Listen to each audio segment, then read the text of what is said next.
দর্পণ TV news চ্যানেলের পর্দায় দর্শকদের স্বাগত।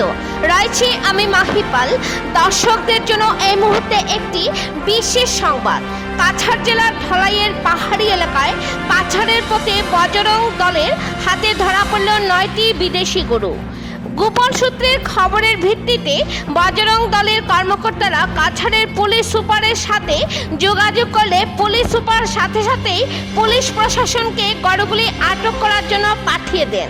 রবিবার রাত আনুমানিক 1টা নাগাদ বজরং দলের কর্মকর্তারা পুলিশের সহযোগে রামপুপুঞ্জির পার্শ্ববর্তী শান্তকুনা এলাকায় পাচারের পথে 8টি গরু উদ্ধার করেন। পরবর্তীতে জঙ্গলে তল্লাশি চালিয়ে নালার মধ্যে থেকে আহত অবস্থায় আরেকটি গরু উদ্ধার করা হয়। সেই সঙ্গে পাচার কার্যে ব্যবহৃত একটি অ্যাল্টো গাড়িও উদ্ধার করা হয়। জানা গেছে পাচারকারীরা 25টি গরু পাচার করতেছিল, কিন্তু 9টি গরু উদ্ধার করা হলেও বাকি 16টি গরু উদ্ধার করা সম্ভব হয়নি। পাচারকারীরা পুলিশে উপস্থিত টের পেয়ে গরুগুলি নিয়ে জঙ্গলে পালিয়ে যায়। অতি সত্বর এই গো পাচার বন্ধ করতে প্রশাসনের দৃষ্টি আকর্ষণ করেন বজরং দলের কর্মকর্তারা। হাইলাকান্দি থেকে সিপ্রিয়ান ডায়াসের রিপোর্ট।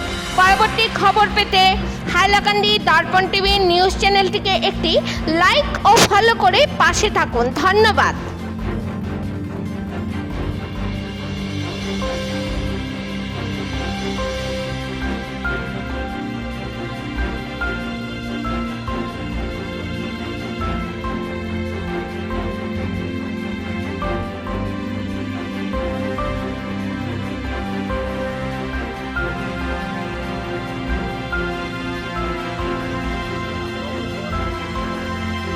এই সেই গাড়ি নিয়ে যাওয়া হচ্ছে, যে মাফিয়ার গাড়ি, পুলিশ গাড়ি নিয়ে যাচ্ছে।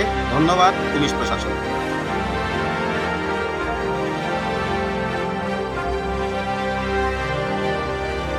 গতকাল এক গোপন সূত্রে আমরা খবর পেয়েছি যে রামপুর শান্তকুনা এরিয়া থেকে আর গো পাচার হয়ে পালই হয়ে বাসকালের হয়ে আর বিভিন্ন জায়গায় আর গো পাচারকারীরা গো পাচার করে।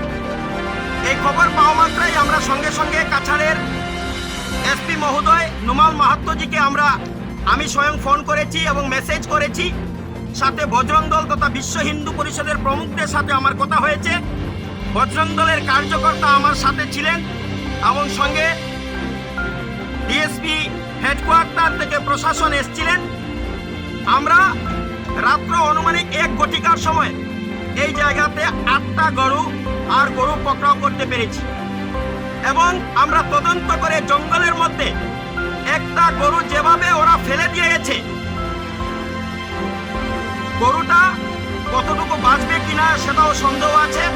এবং আমরা এও শুনেছি এই যে পাচারকারীরা মোট 25টি গরু নিয়ে আসতেছিল।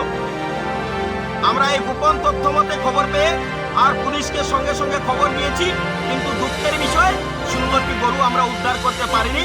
পাচারকারীরা নিয়ে পালিয়েছে জঙ্গলের দিকে। এই যে চক্রে আমরা একটা গাড়ি পেয়েছি, যে গাড়িটির নাম্বার হচ্ছে S11T আর 5996 এল্টো গাড়িতে যে চালক ছিল এবং যারাই ছিল পাচারকারীরা তারা পলায়ন করেছে এবং যারা গরু নিয়ে এসেছিল তারা জঙ্গলের মধ্যে পলায়ন করেছে। তাদেরকে আটক করা যায়নি, কিন্তু গাড়ি যেহেতু আছে নিশ্চয় এই চক্রে কারা আছে তদন্তে বের হবে। আমি আমার শ্রদ্ধেয় এসপি মহোদয়কে অনুরোধ করব ওদেরকে কঠোর থেকে কঠোরতম শাস্তি যাতে হয়। কারণ রমজান মাস শুরু হতেই আমাদের কাছে আর খবর এসছে 100টার উপরেও গো পাচার করেছে। এই যে রামপুর শান্তকুনা এরিয়া থেকে পালই হয়ে বাসকাল হয়ে বিভিন্ন জায়গায় আর গো পাচারকারীরা গো পাচার করছে। এসব বন্ধ হতে হবে। যতক্ষণ পর্যন্ত আর আমরা যুব সমাজ জেগে আছি ততক্ষণ পর্যন্ত আমরা গো পাচার হতে দেব না। সঙ্গে সঙ্গে আমি ধন্যবাদ দেই নুমাল মাহাত্মজিকে, ওনার বলিষ্ঠ ভূমিকা এবং প্রশাসনের বলিষ্ঠ ভূমিকায় আমরা এই গরু আটক করতে পেরেছি। ধন্যবাদ সমস্ত বজরঙ্গী কার্যকর্তাদেরকে যারা আমরাঘাট থেকে এসছেন এবং উনাদেরও বলিষ্ঠ ভূমিকা ছিল, যার জন্য আমরা এই অভিযানে সফল হয়েছি।